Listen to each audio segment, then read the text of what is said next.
Bill, he don't know where he at. Eagles fans everywhere, this is for you. Fly was flying on the team. Touchdown. Time to get Jalen this ring. You don't really want to start a thing. This a bird gang nation, baby. It's a Philly thing. Hater, and you looking like you type trash. I'm just here cool on Philly the podcast. And we can go with man dog or watch Miles score off the handoff. Rest of the division, your man saw Jackson like Sean, hunting like Randall. Season here, really time to do them in. Your boy Philly Fresco. Thanks for tuning in. What's going on, you guys? It's your boy Joe Castro, aka Philly Fresco, and it is Philly the podcast. Today, as you can see, I am joined by two goats, right? The GOAT podcast, my guys, my brothers. We got my guy Mike and we got my guy Lord Brunson in here. What's going on, brothers? What's going on? How y'all feeling? I'm cooling, man. I can't call it. We're gonna talk. Facts. We trying to see what's going on in Eagle Right. Nation. It's going on today. I feel like, and we were talking about this in the backstage a little bit, right? But I feel like once, the offseason starts for Philadelphia fans, it just begins. That's when all the rumors start swirling. That's when everybody starts arguing about what they saw last year. You know what I'm saying? So I love the offseason, if I'm being 100% honest. It's like a bunch of hoopla, but I love it. I love it all. So I'm feeling good. But we're gonna hop right into this. Because we were having a good conversation back there, and I want to kind of further it. All right, so obviously Mike just put out a video talking about how Twitter's buzzing right now over Jalen Hurts. So let's start there. What are your thoughts on the whole, Russell Wilson, Jimmy Garoppolo, insert a name here. How do you feel about this quarterback controversy already starting? Do you think it's just all talk right now? I guess we'll start with you, Brunson, and we'll work down to Mike. It's pointless to even talk about Russell Wilson or Deshaun Watson. In my opinion, it's just pointless. You're talking about two guys with a no trade clause who can choose other places that are way more well developed than the Philadelphia Eagles roster. It just doesn't even make sense. Why would Russell Wilson come over here? We're going to start with Russell when he failed multiple times. Well, not failed. Well, he didn't get it done as far as championships go multiple times with a way better roster than the Philadelphia Eagles ever had, even probably during the time that they won the Super Bowl. As far as Deshaun Watson, he was 4-12 last time he played with a much better roster than ours. These are two guys that obviously probably need pieces as well to get it done, and we got less than what they ever had. It just doesn't make sense. And by the way, did I mention a no trade clause? And what are we talking about? Right. It's like me forcing you over my house when you don't want to go. I don't get it. Facts. Yeah, in a sense of this, though, like, again, a no trade clause means you can't go to the team you don't want to go to. However, if you really start to get the friction with an organization, which Watson already has, Russell Wilson don't legitly have the friction. But this could be a scenario if the friction was developed for Russell Wilson. It could be like this. Well, Russell, you want out. We're only willing to give it you to the Eagles, to the Bears, to this team, right? Now that's not the teams you wanted on your list, but this is the only way we're going to get rid of you, or we're going to have you be here disgruntled and blah, blah, blah, blah, blah. So that's how you can kind of fine tune that way. But until that door opens, I'm not going to talk about it. We got a bunch of so check marks really spitting this stuff out, and they're all going off the Rams narrative, right? If Joe Burrow won, you know what the narrative would be? The Eagles got to draft a young quarterback that's a stud. But because the team that grabbed the quarterback in year one, a veteran quarterback, and in year one won the Super Bowl, that's the narrative to spin between February and April when the draft gets here. That is what it is. It would have been draft the guy if Burrow in, sign a veteran. I'm not saying I obviously wouldn't go Russell, but right now my focus on Hurts and seeing how he can be better. There were some things I loved, some things I didn't like, but that's where I'm at this point. And then when you look at the other quarterbacks, right, everybody but Jimmy G is pretty much tied, including Russell, who seems to me be kind of, getting back in tune with Seattle. And then if you go Jimmy G, that's a whole different argument, which I think Joe's going to get to in a little bit, but that's my take. No, yeah, I mean, look, I think that you guys both made very, very valid points. I mean, going back to what you were saying, LB, with the whole building, like, you got to look at how we're built. You got to look at the money that it's going to cost to bring these assets on. And like you said, we just don't have the team right now. I mean, I'm one of the most critical people about our quarterback situation. I think that goes without saying, right? Everybody loves what I say about Jalen half the time, but I have the foresight enough to realize that putting a $20 million piece there isn't going to solve all our problems, right? Like, and you said it perfectly, Mike. I think it becomes kind of a recency bias. Now, just because you saw something go a certain type of way doesn't mean that it's going to always go that way. I've seen, I'll say, like on Bleacher Report, a bunch of different sites, I've seen them saying the Eagles could be the next, LA Rams. And I don't really necessarily want to be that. I don't, they won their Super Bowl and kudos to them. That's awesome. But now what? Now what? You got a bunch of people. Go ahead. I'm sorry. No. I didn't mean to cut you off. I think this was the end game for them because they have to know that if they don't repeat, it's looking grim for them. They don't have a first round pick this year or next year. It's like, what do you do now? Just try to ride the high horse? That was one of my main concerns with this was everybody talks about the last two teams that won the Super Bowl. The Rams, they plugged the quarterback in there, got it done. The Bucks plugged in Tom Brady, got it done. Tom Brady was a free agent. They didn't have to give up any capital to get Tom Brady, who already had Mike Evans that can sneeze out a 1,000-yard receiving season. When it brung over Gronk, his buddy, Tom Brady is Tom Brady. That's a different situation. Matthew Stafford cost way too much, but they got it done, so kudos to them. It's just, Matthew Stafford was the missing piece, so you had to do that. It just, we ain't and if that didn't work, it's funny because going into the beginning of the season, when I was like looking at that Rams team, I was like, if that doesn't work, like you're really gonna have to look at that coach Sean McVay and really just he was done. What else do you do? But even now, I think you said it. Like, what now? What you have to repeat, or else everybody's gone. And then what? You like Aaron Donald's already talking about. So I don't want to be the new LA Rams. Maybe I'm in the minority here. But one Super Bowl is cool. You say again? They probably got like a 3-year window, including this one. So I wouldn't give them just next year, 2 more years after this. But they got to compete. They got to be in the race each time.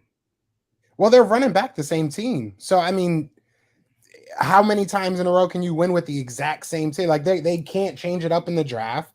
You really don't have any like sideward or lateral movement in the free agency period because of all this money you have sunk into it. So don't get me wrong, they have a good team, right? They have especially if Donald comes back, they do have a good team. So I can see where you say the 3-year window. They definitely have a team to compete. But as far as the Eagles, I don't want to start being that. I don't want to start just throwing first round picks out and hoping that something lands. You know what I'm saying? That's probably my biggest thing. But I do want to bring up Jimmy Garoppolo as well, because I did a video earlier about Jimmy Garoppolo, and a lot of 49ers content creators and reporters are talking of somehow they think that we want Jimmy Garoppolo.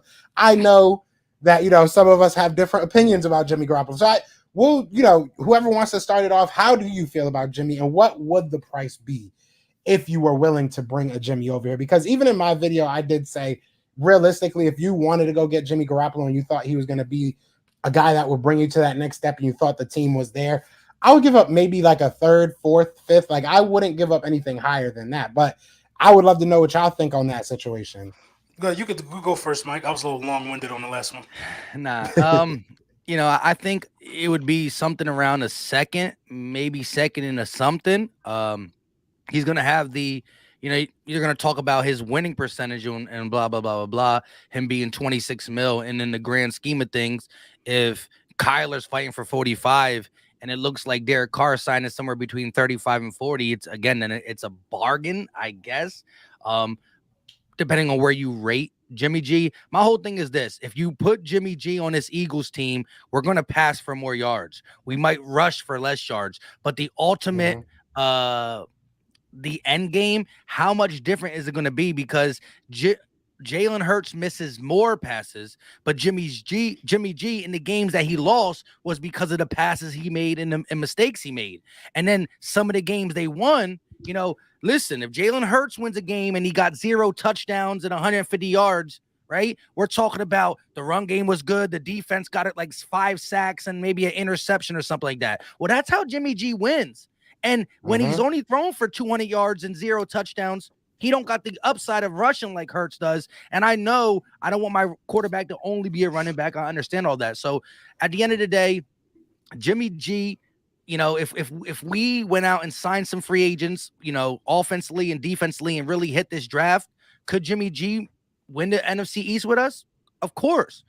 But is that my whole thing is, now you're really going into the sense of, well, Jimmy G was your one acquisition this offseason because you're paying him $26 million, and then you really got to hit in the draft. The Eagles, have a chance now to build up whatever free agency you want, right? You got $26 million quarterback in Jimmy G, like $1 million quarterback in Jalen Hurts. So any free agent signings you did, if how you work the numbers where the most money's coming out in 2022, a 3-year deal for X wide receiver, a 3-year deal for a defensive back or a pass rusher, right? If their biggest cap hit is in 2022 and it starts falling off in 23, 24, it gives us the flexibility to go do something if Hurts ain't the guy.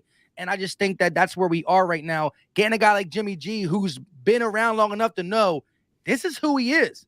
It's better than Hurts now, but not necessarily for anybody who believes in Hurts. You would automatically still say there's an upside that could be better or it could be worse.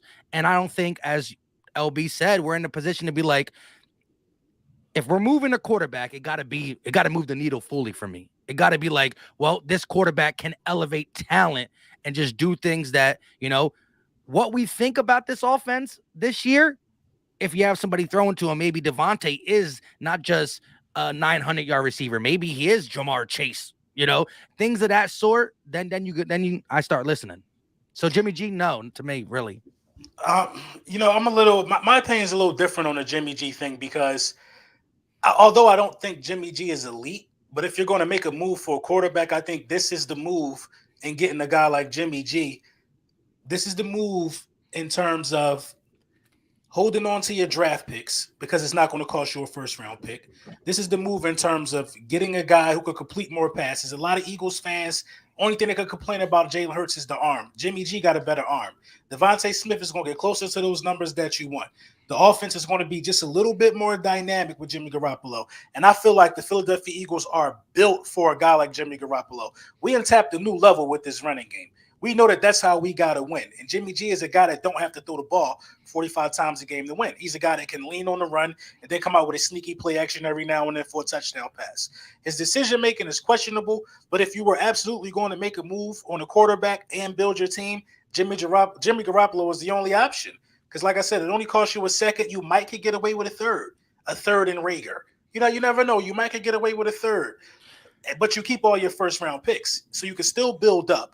And you'll get a seasoned passer who's proven to win in the postseason, you know what I'm saying, while grooming your other guys, and Jimmy G is still on a 1-year deal. If you don't like what you see, he could kick rocks, and you already accumulated all those pieces. It might cost you $27 million, but that's a discount in today's NFL. These dudes that sign these max contracts, $40 million, that's $27 million is light for 1 year, for a 1 year audition. Yeah, I know, right? That $1 million seemed light though. That $1 million real good. That $1 million definitely light. Yeah, but real quick, just how LB's talking about Jimmy G, that's how I would have felt if Derek Carr was an option, right? Like if you were talking about a second and a third round pick, because Carr is all the elevation of a seasoned passer and all that. And although he don't got the playoff wins as Jimmy G, I think he got the arm talent that where I think Jimmy G is considered a game manager. And that's not necessarily a bad thing, depending on what kind of game you're managing. But you can't manage a game when the defense is allowing 30. You got to win the game then. You can manage the game when you beat Green Bay 17-10 or something like that. So Jimmy G does have his games where he throws for 300. He's definitely a better passer. I agree there. But Derek Carr would be how I speak about Jimmy G, how LB was going. That's what I would have did. And I get it. And I will say it becomes of what you're looking for, right? I think both of you guys kind of said this just in different ways. It's like, what are you trying to get? Are you trying to get a guy that's just a bridge guy, right? And if that's the case, I mean, at the end of the day, Jalen Hurts can do that just fine, right? Like, so it really becomes what do you want? Do you want? And that's why I say no to Jimmy G, because if you go get a Jimmy G, I feel like it's a statement saying we want to make a deep playoff run. We want to be a Super Bowl team. And I just don't feel like that's the guy if you're going to go all in, right? To me, a second round pick is still a lot. I know that, I know that it doesn't sound like a lot, but I'm very prudent, right? I don't like giving up anything. But I just feel like if you're going to go ahead and say, let's give up a second round pick just because we want to move up on from a Jalen Hurts. This is a question now kind of to you guys and even to the chat. This year's draft is kind of a second round luxury, a second round paradise of quarterbacks. So would you feel more comfortable maybe hoping that somebody like a Desmond Ridder or a Malik Willis or something like that falls to either your third first round pick or your second round pick if you are in the mode, as far as the franchise goes, that just says, I want a new quarterback? Would you rather just do that? I'm definitely not drafting none of these dudes coming out of college with a first or a second round pick.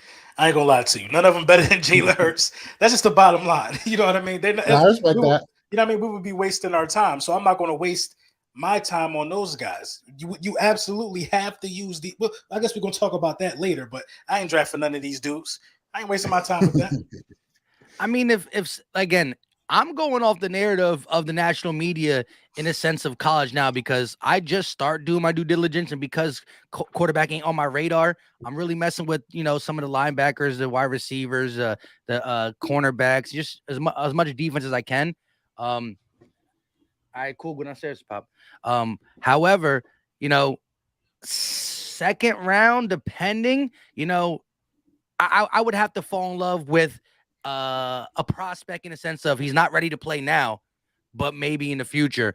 But that's slim for me. So I think it's really, a door opens for a veteran, or number one is back under center. Yeah.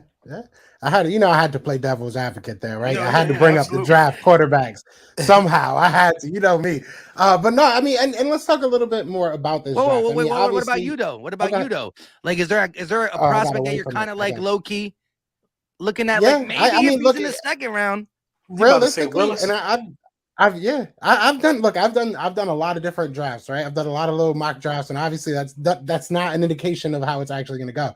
But I've seen people like Ridder. I've seen people like, even Malik Willis drop. And I mean, this is how I look at it. If you look at when we drafted Jalen Hurts, right? Jalen Hurts. He might have put it on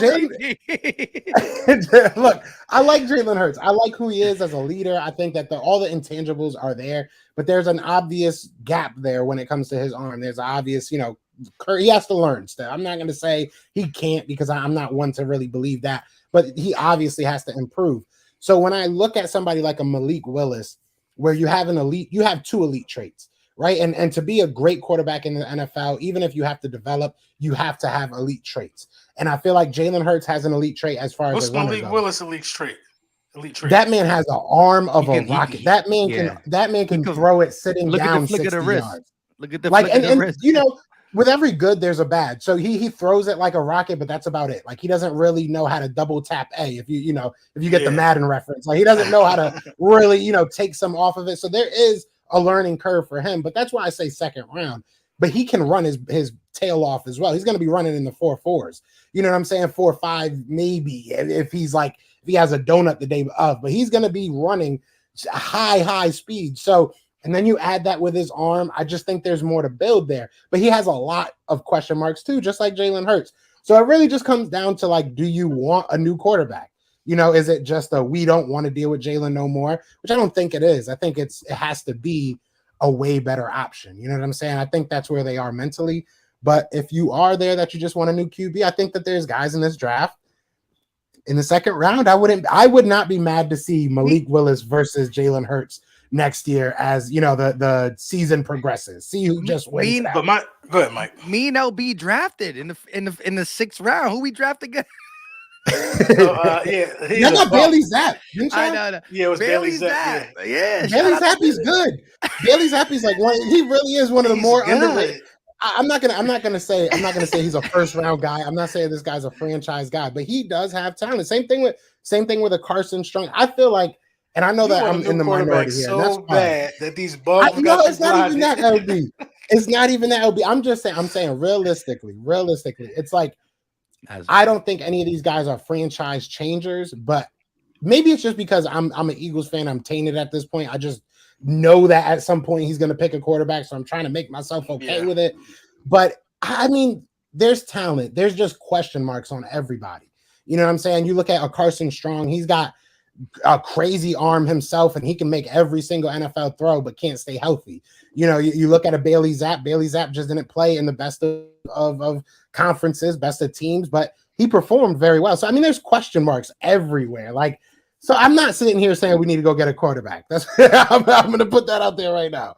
I am not saying that. But if we do, there are some names worthy of, you know, maybe a second, third round guy, but it is the NFL. So, you know, they're going to go like first round. That's just how it goes. But I mean, we've talked about this a lot. We've talked about this individually, and I know we've all like kind of come together as far as the Eagles' needs. Like we talk about quarterback, but also on offense. I've been one to say I think we need to use those first three picks on defense. I really do truly feel like that to make this team better. But I've seen a lot of people taking wide receiver, offensive line. Where are your top three right now? Like, what are your needs for this team going into this draft?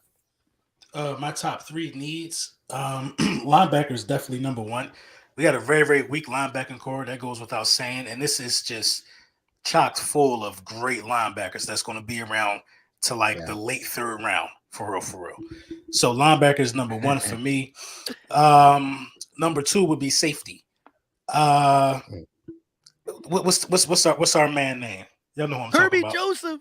No, not Kirby. I'm talking about on the team. How am I forgetting this guy's name? Kayvon, who we thought was supposed to be the new D Duck. It ain't really panning out for me, brother. I mean, it's a huge gap on the roster. At the end of the day, Epps has beat him out for playing time, and Epps has made plays. You know what I mean? So I think safety got to be a concern there, especially with Rodney McLeod and Anthony Harris getting older. And I flipped and flopped with this last concern the most, because when you look at the Philadelphia Eagles, the wide receiver core is still trash. I fight myself with this one because I don't want to spend any more capital, especially in the first round on a wide receiver, because we are doing it every year, it seems like. So I go between wide receiver with this one. And also what else is making me go wide receiver is we're just like bottom five the last 2 years of punt return yards. We're horrible there. If Devontae Smith is out, we're throwing the ball for 110 yards a game. 110 yards a game, somewhere around there. That's not going to cut it. So, you know what I mean? So I flip and flop between wide receiver and cornerback.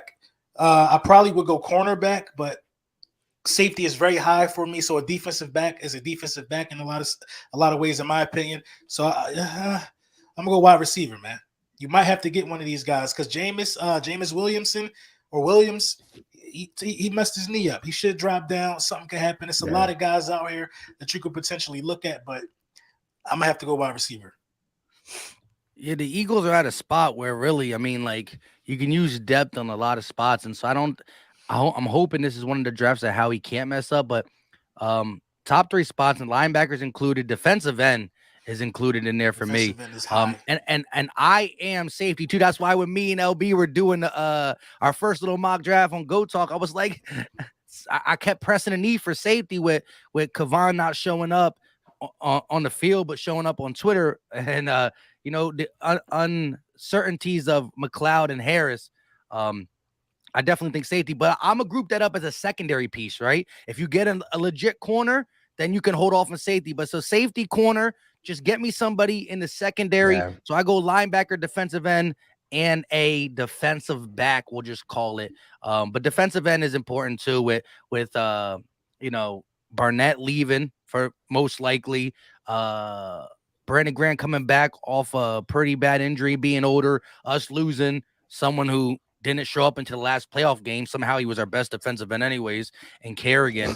And so I just think that the Eagles never had a defensive line where we weren't stacked, let alone this bone dry. So, you know, the age of Fletcher Cox is showing. Not saying he can't come out and produce next year, but he needs talent on that defense. You got Aaron Donald, who gets talked about a lot. Let's look who's on the side of Aaron Donald. You have Von Miller, you have Leonard Floyd, and that Ernest dude who low-key was balling out. He had like 2 sacks in the Super Bowl too. Or 2 tackle for loss. I forgot his full name, but something Ernest. 90. He must be, because that's the only one I don't know, right? But what's his name? Something Ernest. The chat. Somebody in the chat gotta let us know. Yeah, somebody in the chat will probably. I think it was 94. Like when he. I'm thinking of a D tackle. When he was in the game, I need to remember his name. They just couldn't run the ball at all. He lived in that backfield. Yeah, That I whole mean, defense so is stacked. I mean, you look at the It's stacked. secondary too. It's stacked. I'm mad at myself though because defensive end should be higher on my list. I don't know why I didn't think about that because I actually been doing videos on defensive ends, but defensive end is a big need because but if we don't have a rush though, hear me out, guys. If we don't have a rush, then the scheme can't work.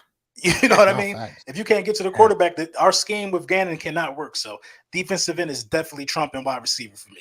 So thank you I for understand reminding why me you're about that. going wide receiver though, just because. Yeah, you know what I mean. Yeah, it's like so. This alone lets you know how many needs we got if we can keep playing tic tac toe and switching them out.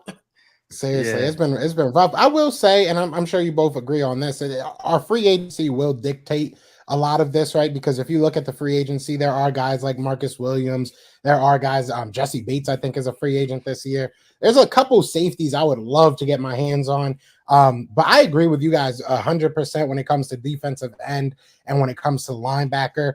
If I had to go with number 3, I definitely think it's probably the secondary. I also I want a cornerback or I need a safety. Safety is very hard. I really do feel like you have to get one of these top guys in free agency. And I hate to say that, but the depth of talent at the safety position, I just think is that deep this year. Like you have a lot of good wide receivers, a lot of good cornerbacks, a good pool of defensive ends and linebackers, but safety, there's like maybe like 5 names that I really like, and they're like spread throughout the first 3-4 rounds. So I don't think there's that top tier talent, but I think if you can get that figured out in free agency, and you can get yourself a great linebacker, a great defensive end, and a great cornerback and or safety, if you can't figure it out in free agency, we're looking good. We're looking really, really good. You know what I'm saying? I think that our defense is what needs to change.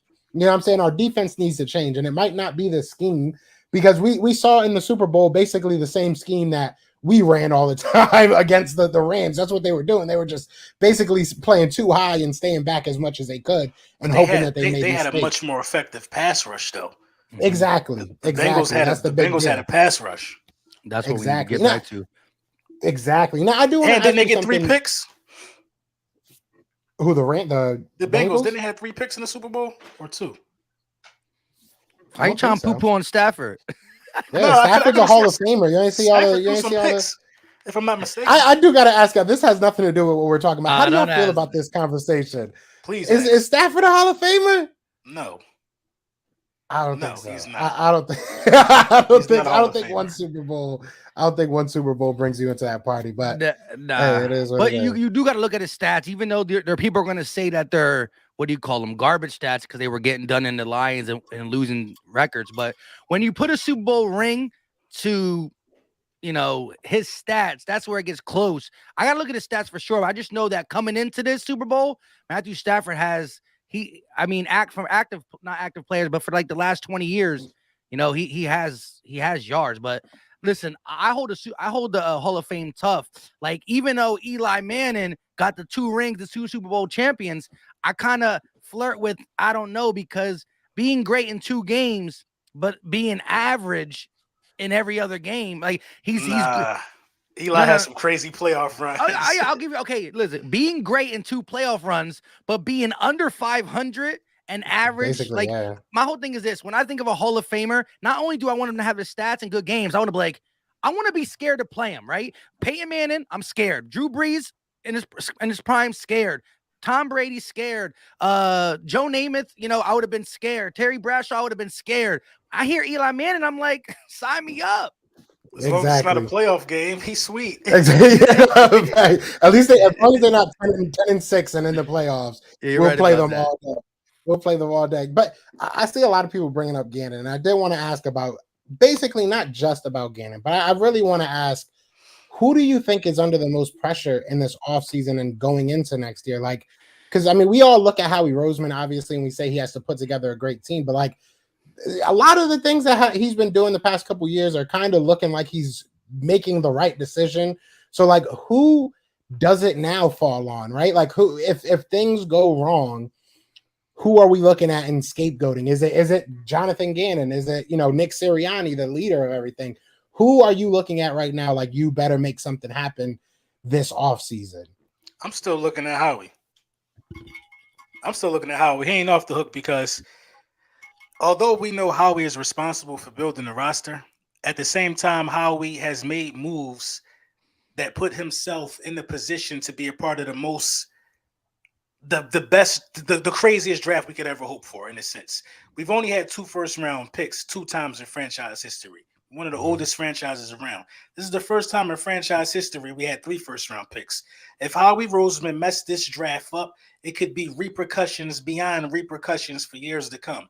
I think the most of the pressure is on Howie Roseman. Not only do he have to do the right thing with these picks, now he could use these first-round picks on a quarterback and it just don't work out. That's a loss. That's a loss because you could have built your team. Or he could build the team and pick 3 wrong guys in the first round.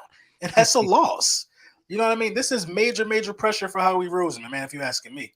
In terms of just coaches and not players. Like decision makers, definitely Howie Roseman. Yeah, if you're looking at just next year, right? Because regardless of what we believe at draft time, right? You know, we weren't that high on the Landon Dickerson pick. I'm not saying everybody in Eagle Nation, but like there was people on the board that we thought we needed more, blah, blah, blah, blah, blah. We see JOK doing good. We see Asante Samuel Jr. doing good. So it's not necessarily like we were wrong, but Landon Dickerson was a pick that, you know, you couldn't grade it until the mid-season or the end season. So you won't be able to fully give Howie a grade until you see it, right? Jalen Reagor wasn't our first option, but we then got to the point where it was like, he does a lot of things right. It panned out wrong, right? Again, Justin Jefferson was the clear cut. You know, Minnesota laughed at us, blah, blah, blah, blah, blah. But you really can't judge him until the end of the season and maybe a little further. But I do agree with LB. It is a very important draft because you can build your team with free agency, but you still need a foundation of cheap contracts that are providing you good play, so you can do that. That's how we went to the Super Bowl. But I still think Gannon will be, you know, the guy you got to look at, unless the offense and Jalen Hurts regress crazily. Like if Jalen Hurts looks worse and Nick Sirianni goes back to doing whatever, I don't see that happening. I think it's Jonathan Gannon in the sense that it looks to be lined up. If there's not a quarterback push before April, we're going to get 3 defensive players. So when you give a coordinator who he wants in the first round, 3 of them guys, you know, the pressure gets put on you, especially when you were supposed to be a head coach. If you can't, you know, flourish with picking 3 first-round picks, and who's to say we don't do what Dallas does and not only go first round? Like me, LB in our draft was like legitly defensive deep. Like we were still attacking defense in the 3rd and 4th rounds. So if this draft ultimately says Jonathan Gannon, this is your roster. This do what you want to do on defense, right? You said last year, you know, you gave up all this passer rating because you didn't have the players. Now you are getting them, right? As you said, if we go out and sign a safety like a Marcus Williams or the Bates dude from the Bengals, right? So I think Gannon gets what he needs and then has to show us that he can do what he says with what he gets, because to me, I see how he, you know, we just watched Dallas go from a bad defense to a good defense. They draft every single thing defense, right? Not saying it's going to work for us, but it's a recipe. Might want to check that out. Yeah, I agree with that. Shoot, we got 11 picks. If you want to make 11 of them defense, I am not going to be mad at that at all. I will be okay. Like, you know, I will be okay. I will make work. But no, I mean, I agree. I agree 100%. You guys both took my answer, so I'm going to go a little bit deeper, and I'm going to go with Tracy Rocker, man, because honestly, I feel like he has gotten away with murder this year. And I don't care. I'm going to say this. You said it earlier that we are not used to having a defensive line that's not stacked, that doesn't perform well. I don't see how this defensive line got this bad over 1 year. Like the year prior to this, we were 3rd, I think, or top 5 in sacks. This year, I don't even think they kept record of our sacks. That's how little we had this year. Like it was LB ugly. Says it in every video or every live stream. Every live stream, we were second to last. Only team we were better than was the Falcons. And you know what's the major change on the defense? Obviously, we have a whole new defensive scheme and a you know, new DC. But like Tracy, bro, like what's going on, man? What's going? You know, like Stoutland's group didn't get worse just because they have a new scheme. You know, I need to see something out of that defensive line. Losing BG so hurt, Tracy. though. Losing BG hurt. But BG From don't get third to home. second to last. But BG don't get home, but He does a He lot. definitely that's still don't get me wrong. There's still about 8 sacks you missing.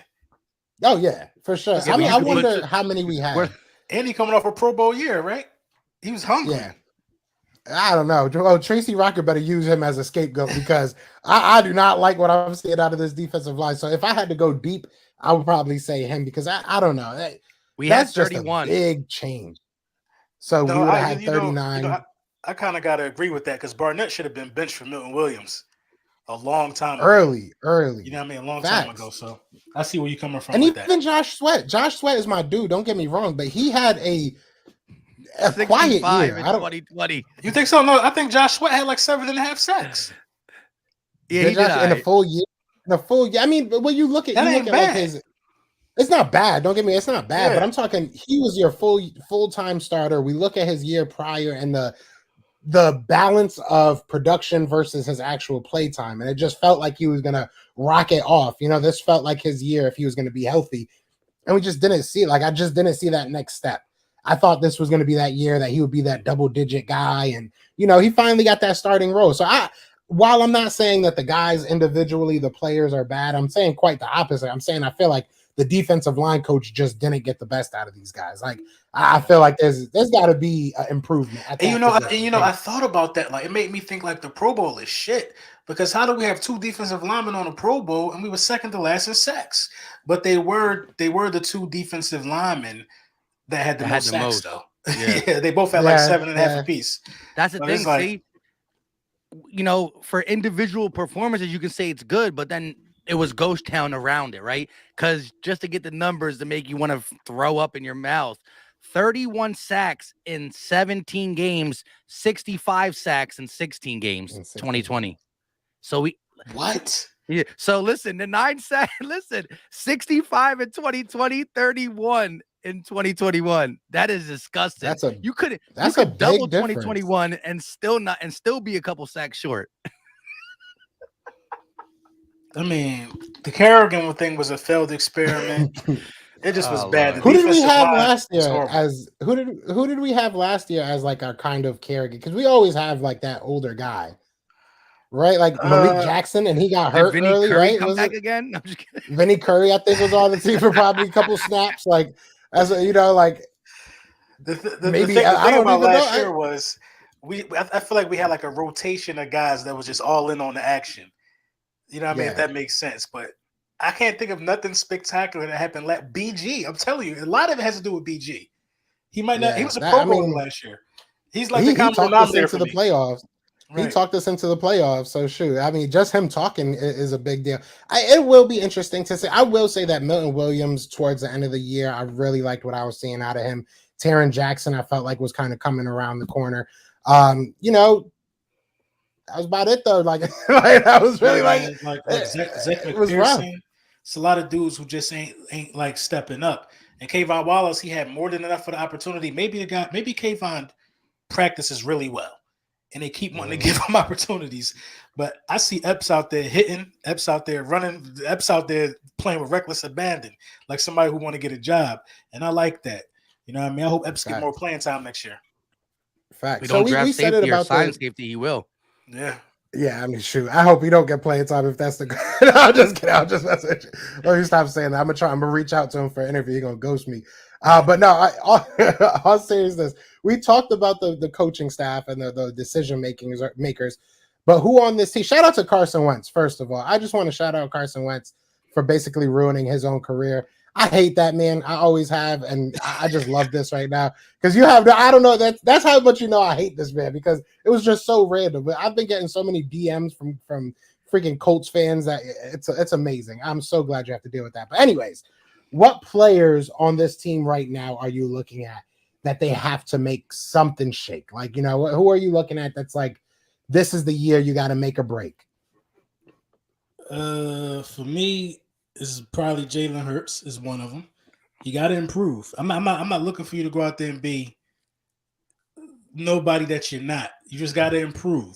All you got to do is keep getting better. I feel like if Jalen Hurts had Jimmy G arm, he'd be like a top 8 guy. You know what I mean? He just got to get better throwing the football. So Jalen Hurts is 1 for me. If Kayvon Wallace still going to be here, he's 2.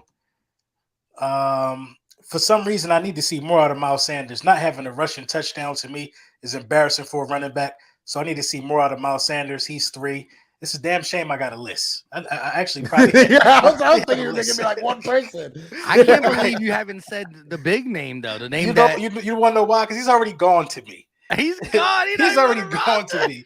But Rager is probably going to be here, and by God, he has to improve. He has to do more than improve. For Rager to come back next season, for me, I need 1,000 receiving yards. And being as though I know that's not going to happen, we might as well kiss him goodbye now. For me to even think about keeping him around, I need 1,000 receiving yards, bro. You're going to wow me. Dang. That would do more than wow me. That would be like a holy experience if he had 1,000 yards. But to go off the guys who just like definitely needs to step up, and I agree with all LB's guys. We talked about a guy, Josh Sweat. You know what I mean? He got paid around what you would want, 9 to 10-ish sacks. He's coming off a 7.5 sack season. I wanted to get around that 9-10, right? Again, depending on how much we invest in a defensive end, if Josh Sweat is your 3rd best pass rusher, then you're feeling good, but he can't be your best. He's not that type of dude. I think he's good and he could get better, right? He's still young. Remember, he's a 4th round pick.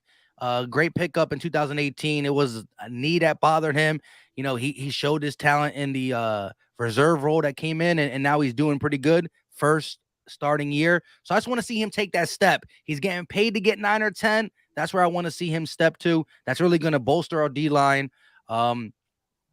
Milton Williams, in the sense of not that he hasn't showed anything, because I think given time, he's showed that he not only can play inside, but he might even be a little bit better outside. Don't quote me, but I believe both his sacks came from the outside. Maybe he stunned it inside, but he lined up on the outside. I got to double check. I think I read that somewhere. I just would like to see him step up, because if he steps up and you do invest in the D-line, when I are talking about future studs on the line. Last but not least, I'm going to go. I want to see Dallas Goedert take over that. I want to feel like really firm when I say he's a top 3 tight end. And right now, you know, he's top 5. But then you're like, okay, you got the Kelseys and the Kittles, and then you're like, you're flirting with who is he better than the guy in Baltimore? Is he more sturdier than the guy in Las Vegas? Right? Realistically, I would take the Baltimore and the Waller. So he's probably number 5 for me as we sit right now. But I want to be able to say, Dallas Goedert, you're number 3. You're getting paid like the numbers 2 or 3. Go be that. Catch the easy ones, and you're there. Yeah, I agree 100% with Dallas Goedert. I think that's a sneaky one. I mean, and I don't think it's that, you're asking him to be good. Top 6. He's top good. 7. Wait. You can't stop pushing him back. He's top 7. He's a bad player. Well, I think he is a top 5 tight end. I think 5, number 5. No, he ain't better. Put both of his. He ain't better than homeboy from the Rams. He was hurt though. Who? Higbee? You're crazy. He ain't better than Higbee, man. Higbee a wild card. How's he a wild card?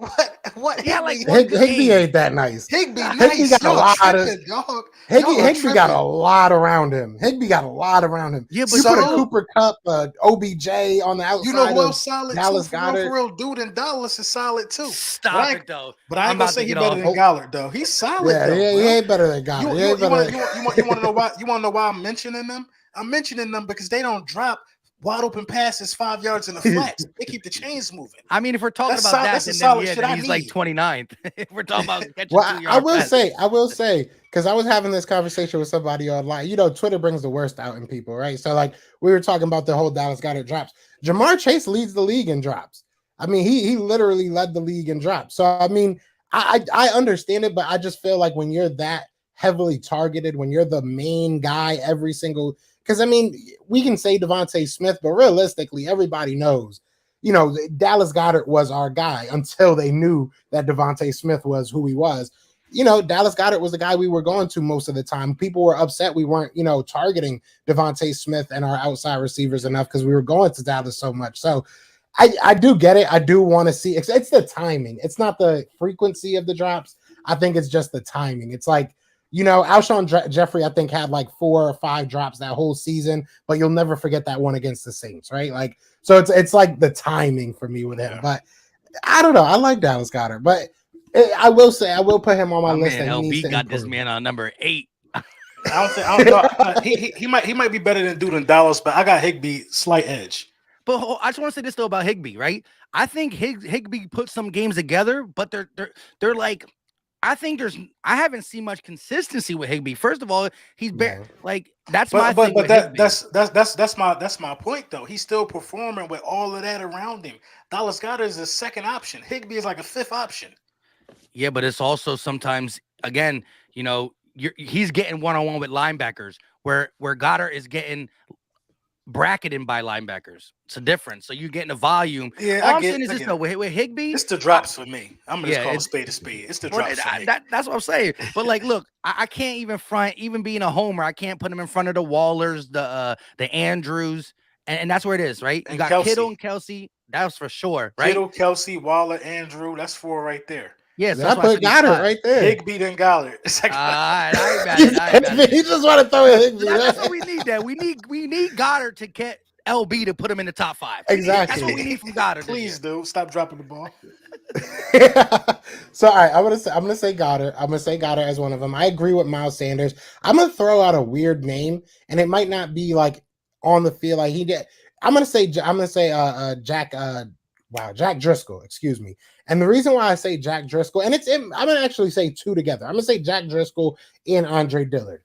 I would love to find our right tackle of the future. I feel like we have almost every single position outside of center, maybe if you want to say we need to get somebody there. But I think we have somebody that can play every single position on that offensive line once our starters are to retire, right? Brandon Brooks moved on.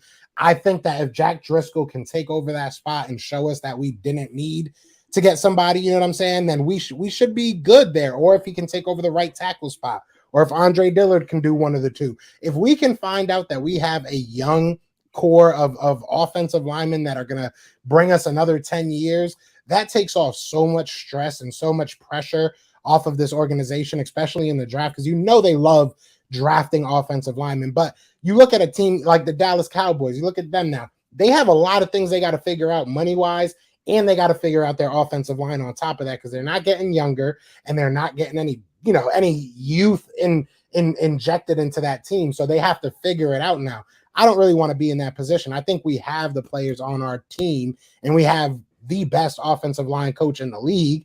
So I think you utilize what you have on this team. And that's why I've been against the whole Tyler Linderbaum pick. Like, I don't think that the first round is where, and I'm glad none of us really said it in the first round either, but I don't think the first round is where you have to go get yourself an offensive lineman. Like, go get what you can't get, like what you're bad at picking.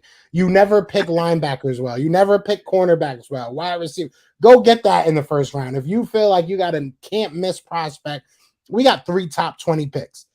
There's no way in hell that you're going to miss on all 3 of them. Like, that's just my biggest thing. So offensive line is very, very big to me. So Jack Driscoll and Andre Dillard are 2 guys that I'm kind of looking at and hoping they can find a role. You know what I'm saying? That's really my top ones right there. I like Davion Taylor. I want to say him get better. I see BMO just brought him up. I don't want to say he has to get better. He just has to stay healthy. I think we saw a big difference in our defense when him and TJ Edwards were out there. And maybe TJ Edwards is another guy that we say, like, he had a great year, but we can go ahead and go draft 3 linebackers if we really want to, or go, sign one in free agency and draft 2 more and just redo that whole linebacking room. So you're going to have to prove, everybody on this team is going to have to prove that they deserve a spot and that there's a spot on this team for them. So, I mean, Steven Nelson coming back too. Steven Nelson coming back too. I would love for Steven Nelson. How do y'all feel about Nelson? Like, I feel a lot of people don't want him back. I would love for him to back. I like Steven people get mad when I listen. Every stream I end up arguing with somebody about it. But look, at the end of the day, look, you got to understand what you were buying, right? You spent $3 million, right? He was holding out for $6 to $8 million. He's lowered his price. If you go back and watch all the games, he was worth every penny of $3 million. Yeah. That's why the Eagles went out and gave him that bonus with him missing the snaps because they held him out of that last game. His job was done, and that's be a serviceable corner opposite of Darius Slay, stay healthy, and do what you need to do. And that's what he did. And so I'm not saying sign Nelson back and forget drafting a corner. No, this is a passing league. As much as we want to talk about quarterbacks win you games, well, then how does the defense win you game? Via stopping the pass. So the pass rush and secondary are very important. And when you look at our cornerback situation, we were pretty much healthy. An injury to a couple people, we would have been in shambles. So you can never have enough cornerbacks. So whether you draft a guy that's ready to start day one or maybe just relax a little bit behind Nelson, I just think that, the more the merrier when it comes to DBs. Yeah, we saw when Zach McPherson had to run a couple of snaps, and that was just ugly. He's another guy that need to get better. Everybody on that defense, nobody gets a pass. Like they all were trash last year. Saying. The list Anthony Harris was garbage. Everybody was garbage. Rodney McLeod had a decent year. I can't really hate on, especially coming back from injury. I guess I can't be too upset with him, but I am still. I am. He played better as the year went on, right? That's why I think that's when you say come back from injury. You saw him get more comfortable on that injury, and he started playing better. But that's a guy that I wouldn't be mad if we go one more year just because of the situation we are at safety. So whether we draft a safety or sign a safety, I mean, it depends. If we go out and sign a veteran safety, then sorry, McLeod, you got to go. That's what I'm saying, though. Look at the point that we proven. There's nobody really on the roster that blew us away. Kelsey might be the only person this year, or somebody from the offensive line that completely blew my mind. Devontae Smith ain't blow me away, although it was a memorable season because he holds that record now. But come on, I don't walk away from that season and after what I seen Jamar Chase do, and then what I seen goddamn Justin Jefferson do. Devontae Smith come out with a little 9-something. That's a drop in the bucket in terms of blowing me away, in terms of what I'm used to. Hurts damn sure ain't blow me away. You know what I mean? Not to say he's a bum, but that was an average season for a quarterback. Great running numbers, though, but, you got to tighten up. Who blew us away? Who can we say with them? That's a star. Slay, maybe? Slay or Kelsey. And they both 40. And that's why they were only 2 Pro Bowlers. Right. Yeah, facts. It's been a crazy year. I will say, though, I feel like, and I want to ask you guys this, too. I feel like if you told me I'm in this spot last year, right? Like we all talked last year in the offseason. I'm sure we've had a couple of talks last year offseason. And we were all looking forward to it, cautiously optimistic, right? If you told me we were here, if we were asking these questions, had a clear cut direction where this team had to go to improve, right? Like last year, we didn't know anything. I felt like there was a question mark everywhere, offense, defense. This year, I feel like at least we see kind of some light at the end of the tunnel, right? Like I feel like this wasn't a wasted year, and that was my biggest fear. I feel like we learned who we definitely can go on with, and I feel like we learned some guys that maybe we're still on the fence, but we learned a lot about this team and about this coaching staff. I will say one thing, watching a lot of the film back now, like going back and watching these games, one thing that sticks out to me is just the play designs from Nick Sirianni. Like Nick Sirianni knows what the heck he's doing. Like there was a lot of wide open wide receivers, and this is not to, put a knock on Jalen Hurts, but there was a lot of wide open guys. So you insert a player or two, and who knows what this team becomes. But, I mean, I want to throw that question at you guys. How do you guys feel looking back at last offseason and now being here? Do you feel like this was a successful year? Yeah, I think it was a successful year. You was projected to win 4 games. You made the playoffs. You know what I mean? Facts. That's the bottom line. You made the playoffs with the only rookie head coach. You made the playoffs with a first-year starter. You made the playoffs with your leading receiver being a rookie wide receiver. You know what I'm saying? You made the playoffs with a lot of young talent. First-year defensive coordinator. Despite everything, you made the playoffs. So it was a successful year. Our expectations was to just not get blown out every week. We end up making the playoffs. It was a successful year for me. Yeah, in that regards alone, it's a successful year. But looking back, right, I had a big question mark about Sirianni. He checked it in the right column, right? I thought the defensive line was going to build off that. That was not. So that's a missing check. We got to fix that. Like last year, we thought the D-line was solid. Now we know we got to fix it. Wide receivers, we thought we were going to see more speed and stuff, right? We got to fix it. Not really Devontae, but that second or third guy being Rager, and depending on how you feel about Quez, which we love, but is he better as a third if we get a solid a second? So, coaching, check. Offensive line, check. Receivers, not check. Defensive line, not check. Secondary, Maddox showed me what he can do, and Slay proved that we should be extending Slay for 3 more years, right? 2 to 3 years. I think he got his age to what his production was solid enough to get 2 to 3 more high levels from that. So I think overall the secondary was good, depending on, from the question marks to now. And then the quarterback, I think there was highs, there were lows. You're going to expect that from a first-year starter, but I thought as I saw Jalen start to hit that stride that he would have left a better taste to end the season. And so I thought leaving the season before the season, when I was saying, what is Jalen Hurts going to be? I thought I'd be leaving the season a little bit more happier. Not to say I'm done with him, but I thought I would leave the season happier from last September. I also didn't know he was I also didn't know his injury was that significant. And they decided to, talk about it towards the end of the season. I think that did kind of hinder him, but, he still made some boneheaded throws in the playoffs. So, yeah, I think we're all at the same point that we're just kind of like, if it makes sense, it makes sense. But otherwise, just build around Jalen and try and make this team a perennial, contender. I don't want to say next year is a wash. I definitely don't feel like that, but next year isn't that important to me. Next year can be another building block, and I'll be okay with that. I need to make the right moves towards an ultimate goal. Like if we go out there and we just get Russell Wilson and do nothing else, I'm going to be pissed. I'm going to be 100% honest. Like I'm going to feel like this was a wasted offseason. So we just got to make the right steps towards an ultimate goal, and I think we'll be good.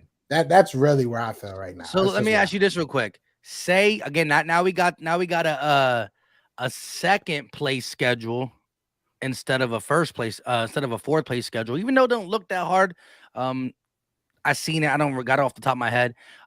Let's just say we go ahead and invest on defense, and just say coming out of the draft we feel really good about it, and then we end up winning 7 games. 8 games. You know what I mean? How do you feel? You got to see the context and how we're winning and losing. That all plays a part when you are in any type of retool. It's how you lost and all that too. But, I feel like a first year retool getting to the playoffs can set up a really good sign, or we have bigger questions if we go ahead and go backwards a little bit somehow via coaching, via quarterback play, via the injury bug, any of them things coming into fruition.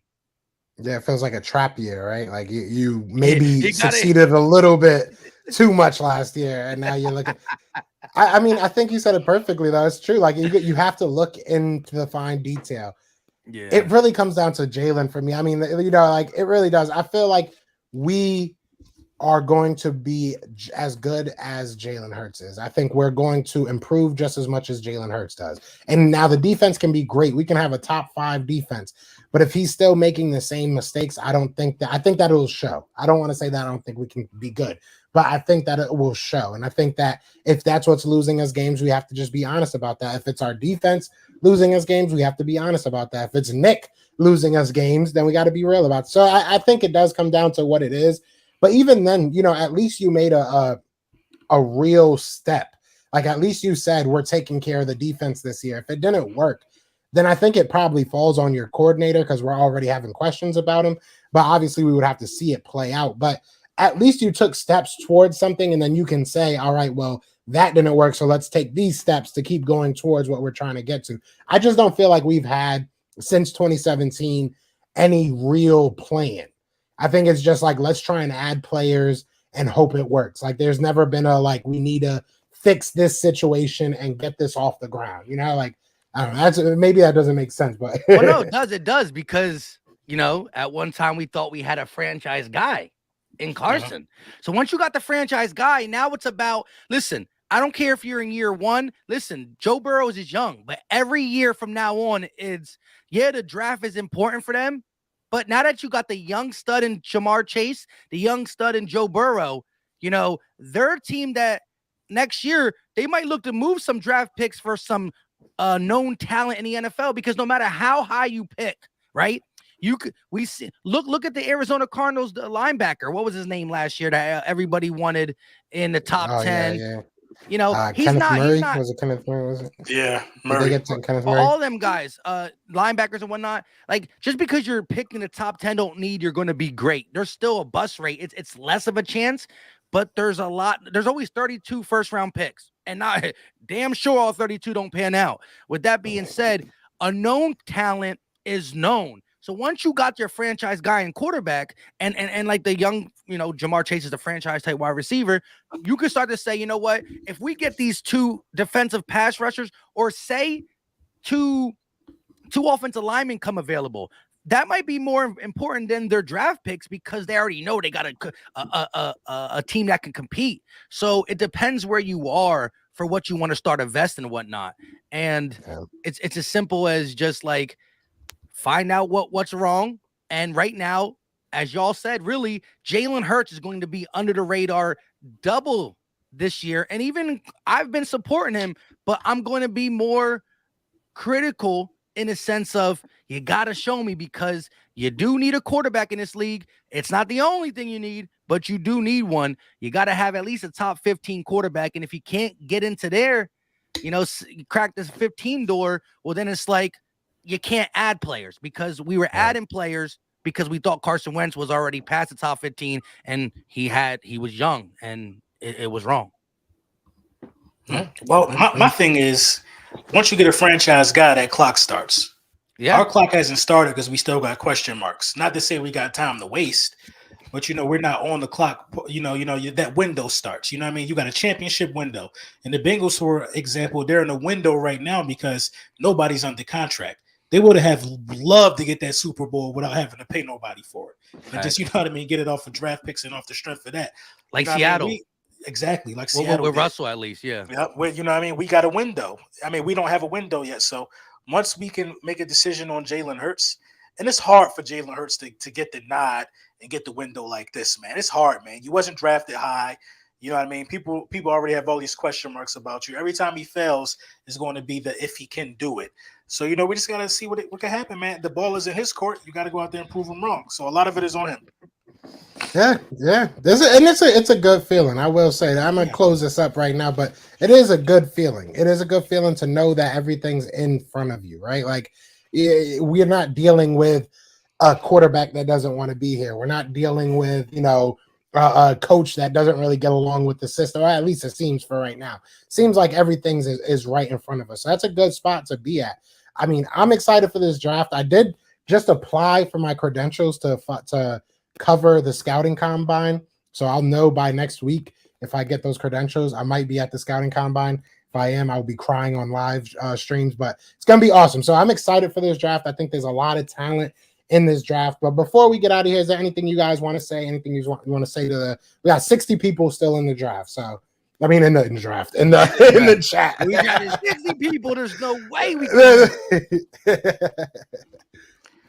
Only thing I got is Goat Talk will be on Mike's channel. My channel or your channel? Your channel. It'll be on my channel next week. I'm all like, it is on yours. Yeah. Yeah, that's it.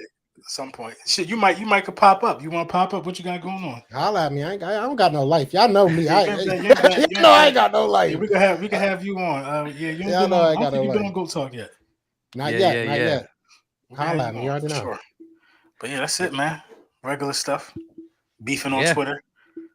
Beefing on Twitter. Like I said, this is the slow part. For Eagles content, in the sense that there hasn't been no rumors, but the Super Bowl's over, so now you're gonna start hearing, because front office is gonna be open to figure out who we're gonna try to sign free agency. I think free agency opens on March 15, 16, 10th? Is it 15? I think it was 10th. If Carson must get released, I don't know what I'm gonna die. Let me just say this to you guys, could you imagine if he joins the Commanders? That would be. I hope so. I think he's gonna go to Minnesota if he get released. I think he's going to go to Wawa's and bag up for groceries. I think his career is done. If I'm being honest, I don't think he has the mental capacity to be a backup or fight somewhere. I don't think he just. I just don't think he has it in him. No, he gonna go somewhere and start. Somebody gonna take a chance on him starting. That's what I'm saying. Washington is desperate. They mess up quarterbacks all the time. Yo, the crazy part is if he goes to Washington, is this going to be wild in the sense of, they could look. Washington could literally draft a quarterback where they're drafting. And because these guys are all guys that should sit for a year, sign Carson Wentz after he's released or traded or whatever, draft a quarterback. And because Indianapolis can't be asking for no first round. At all. They're going to be lucky if they get anything. That's why they said, they're going to release him. Yeah, this is a bad look for Carson Wentz. Because it's going to save him $15 million. Because if you trade him, you know what I mean, that somebody got to pick up that contract. Nobody's going to pay that. And the craziest part is that they're still going to be paying him around $12 million. Like, they're not saving that much money. I think they're making like a net of $3 million maybe, but they just want to get him gone that bad. Like, that just shows you. I think Carson Wentz, I don't think he cared because he got the bag. He got the bag. I don't think he cared. For real. He listen, Sam Bradford still tried. Like, I felt like Sam Bradford was trying to go to teams and he definitely was trying to still win. But I mean, Carson just ain't got him. He's just ain't got it in him, man. I've said this since last year. I've never been so happy about being right. So I hate that man. What he did to us was so grimy, so corny. Yeah. It would be nice. And we got blamed for it. That's what pissed me off. Is that Eagles fans got blamed for it. Like, Philly fan get blamed for everything. Trust me. Kyler Murray doing. Kyler Murray's doing the same thing. I think the Kyler Murray situation, I'm gonna give my thoughts on that at a later time. But this is a spoiled brat, man. This is a spoiled brat right before our eyes. Yeah, we see it on every sport now. You guys see it with the Sixers. I saw it with my Nets. 45 mil. Kyler Murray never even threw for 4,000 yards in a season. He won $1 million for 1,000 yards. Kyler Murray has had double-digit 10 interception seasons every year. He got 23 fumbles in 3 years. So wait, you don't think he's good at all? I mean, I agree with you. He's spoiled, and him crying. I think. Listen, him stepping away and acting like this is ugly. I still believe in the talent, but it's ugly. I wouldn't like it. He checked out way before the playoffs. I'm telling y'all. Since the injury. No, not the injury. When they lost to the Lions, he was done. I'm telling y'all, bro. I seen it in his eyes. He lost. When they lost to the Lions, and then the Rams came back and won that division, right? Because they had it sewn up. He was done going into the playoffs. Now he crying and like Jalen Hurts would never. He would say, "Look, we're gonna flush this deuce down the toilet." Whatever he be saying, we're gonna move on to the next one. He would never do this, guys. This dude we gonna get our Gardner gear on. Right, this dude running around here crying, man. I don't respect it. Nah, it is trash. I think he's overrated. I think he's overrated. So you don't got him as a top 12 quarterback? No, I don't. 12? He never threw for 4,000 passing yards. What we hyping up? He is Jalen Hurts with a little better arm, little better, stronger arm. He's the same guy. He's going to run when the pressure get on. He makes better decisions. I'll give you that too. Yeah, I'll give you that. Listen, if we're gonna keep it a buck.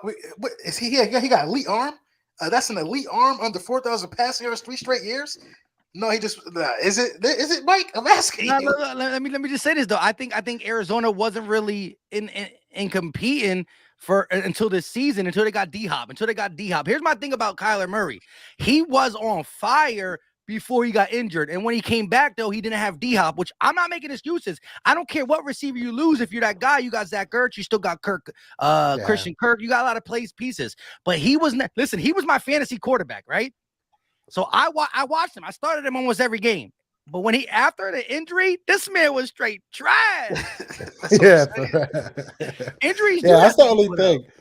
And it's too early. It's too early. It's too early. Regardless of your number, this is he up for another contract. He talking about 45 mil. Never threw for 4,000 passing yards. Here's my thing though. Who's to say someone who gets injured, you always look at you come back, it's hard to get back to yourself. Some people come back from injury and they're good, right? I just thought that And that's why I said 12. I don't know off the top of my head. I think that's where I would put him around 12ish, 13. So I just wanted to know where you got to listen. You got to stick on that side now. You already too deep, LB. I'm there. Listen, I'm there. You know, listen, once I make my mind up, I got a good enough reason in my mind that I'm going down this hill. I don't care how many people come for this hill. I made my mind up already. I mean, look, he ain't throw for 4,000 passing yards. It's a couple top 12. I would really have to go through the NFL. Like I like Kyler Murray, but I don't know. Just look at his stats prior to injury, and not say that he listen. All I would say this: if we had this conversation week 7, week 8, you would have liked him. I would have liked him in the sense that they was winning, and he looked like a winner. Then when they started losing, he looked after different. Injury though. He came back in. That was a big. It was a big injury. D-Hop left and how it was bad. This year was pretty bad, if I'm being honest. I wouldn't trade for him if that's anybody asking that in the chat. I'm good on that. We have enough drama out here. But no, we are gonna close this down before we start a whole nother conversation about a whole nother team. I'm about to go on LB's threads and start hitting them like just check Twitter for any unresolved issues. Check Twitter. We'll be on there talking that talk. But I appreciate everybody that's tuned in, man. I appreciate you too for taking the time. Come on here, man. I really, really do appreciate. We were gonna originally do it on Valentine's Day, and then we all looked at the time. It was like, oh, that's actually Valentine's Day. We had to have some hearts down here in the spaces. Right. We would have had to have our girlfriends on the show with us, just to keep it Valentine's. But either way, you guys know what it is, man. Be sure to hit that like, hit that subscribe, and I will be back. If you are watching this and you have not, definitely go check out the Jay Ajayi interview I just did. That was a lot of fun. But other than that, y'all know what it is, man. It is Fly Eagles Fly, and we are out here. Peace. B Scott with the Philadelphia John Eagles. Dornbos here, the Philadelphia Eagles. Edwards, the Philadelphia Eagles. Follow my guy Joe Castro on his YouTube/podcast channel. Let's give a shout out to the Philly podcast. And shout out Philly, and my guy Joe Castro. So keep on doing great things, guys. Fly Eagles Fly. Fly Eagles Fly. Go Birds.